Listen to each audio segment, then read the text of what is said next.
இயேசு மக்கள் கூடும் ஒரு இடத்தில் அமர்ந்து அவர்களுக்கு தேவனுடைய வார்த்தைகளை அமைதியாக போதித்துக் கொண்டிருந்தார்.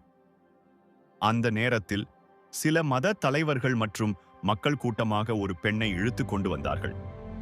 அவள் முகத்தில் பயம், கண்களில் கண்ணீர், தலை குனிந்தபடி நடுங்கிக் கொண்டிருந்தாள். மக்கள் கூச்சலிட்டார்கள், இந்த பெண் பாவத்தில் பிடிபட்டவள், நியமப்படி அவளை கல்லெறிந்து கொல்ல வேண்டும். அந்த கூட்டத்தின் கைகளில் கற்கள் இருந்தன. கோபமும் தீர்ப்பும் அவர்களின் கண்களில் தெரிந்தது. அவர்கள் இயேசுவை நோக்கி கேட்டார்கள், நீங்கள் என்ன சொல்லுகிறீர்கள்? இந்த பெண்ணை தண்டிக்கலாமா? இயேசு உடனே பதில் சொல்லவில்லை. அவர் அமைதியாக தரையில் சாய்ந்து ஏதோ எழுதத் தொடங்கினார். அந்த அமைதி கூட்டத்தை இன்னும் அதிகமாக உணர்ச்சியில் ஆழ்த்தியது. மீண்டும் அவர்கள் இயேசுவை வற்புறுத்தினார்கள்.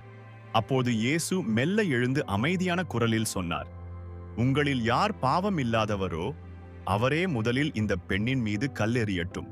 அந்த ஒரு வாக்கியம் கூட்டத்தின் மனதை அதிர வைத்தது. ஒருவருக்கொருவர் முகங்களை பார்த்தார்கள். கற்களை பிடித்திருந்த கைகள் தளர்ந்தன.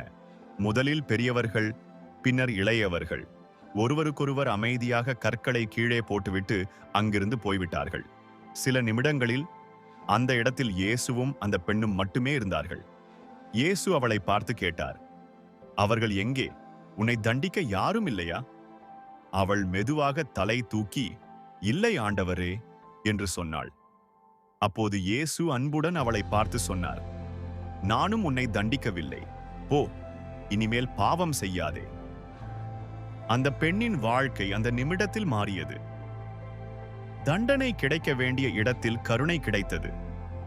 தீர்ப்பு எதிர்பார்த்த இடத்தில் மன்னிப்பு கிடைத்தது.